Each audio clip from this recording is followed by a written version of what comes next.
عرس تاج الشریعہ کے کل کی رسم ادا کی گئی۔ بریلی درگاہ اعلیٰ حضرت پر عرس تاج الشریعہ کے کل کی رسم کے ساتھ سمپن ہوا۔ عرس تاج الشریعہ کے دوسرے دن نماز فجر تلاوت سے شروعات ہوئی، جس میں مولانا شہاب الدین نے کلام پیش کیے اور حضور تاج الشریعہ کی زندگی پر روشنی ڈالتے ہوئے بتایا، تاج الشریعہ ایک اہم شخصیت تھے جن کے چاہنے والے ہندوستان ہی نہیں بلکہ پوری دنیا میں ہیں، لاکھوں سے مرید ہیں۔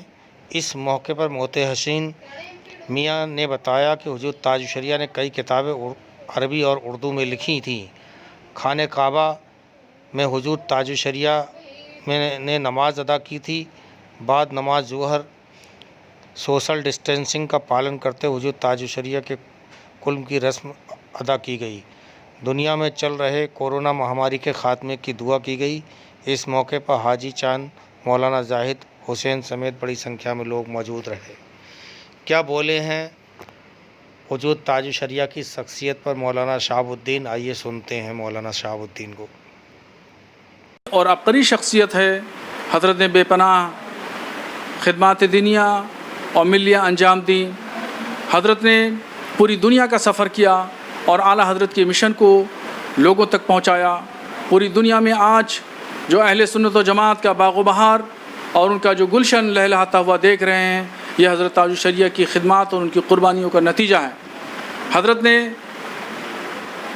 بریلی سے لے کر کے جامعہ ازہر قاہرہ مصر تک تعلیم حاصل کی اور اس کے بعد علم حدیث کی خدمت میں اور سلسلہ قادریہ کے فروغ کی وجہ سے جب پڑھنے کے 40 سال کے بعد جب دوبارہ تشریف لے گئے تو جامعہ ازہر کے پورے عملے نے آپ کا استقبال کیا اور فخر ازہر ایوارڈ سے آپ کو نوازا۔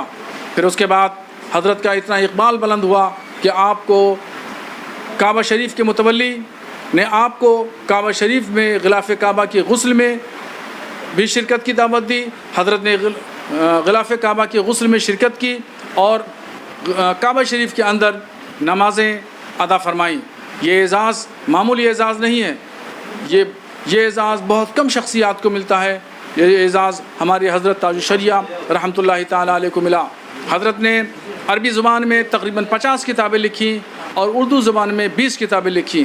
یہ ساری کتابیں چھپ چکی ہیں۔ اس کے علاوہ حضرت نے بخاری شریف جو حدیث کی سب سے بڑی کتاب ہے، اس پر آپ نے حاشیہ لکھا اور آخری عمر میں حضرت نے قرآن شریف کو حفظ کیا اور قرآن شریف کا حفظ صرف 1 سال میں کر لیا۔ حضرت سماعت فرماتے تھے اور حضرت کی ذہانت و فطانت کا اندازہ آپ صرف اس بات سے لگا سکتے ہیں کہ حضرت نے صرف 1 سال کے اندر سن کے ہی قرآن شریف حفظ کر لیا۔ حضرت جہاں پر بہترین فقیہ مفتی تھے، شاعر و ادیب تھے اور مدرس تھے، وہیں آپ بہترین شعر و شاعری کرتے تھے۔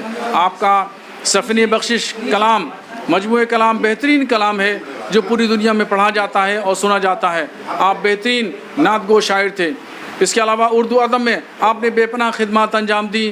اس کے علاوہ آپ کا فتاوی کا مجموعہ، مرکزی فتاوی تاج الشریعہ کے نام سے بہترین فتاوی کا مجموعہ 4 جلدوں میں چھپ کر کے منظر عام پر آ گیا ہے۔ اس سے حضرت کی علمی و فقہی بصارت اور بصیرت کا اندازہ لگا سکتے ہیں۔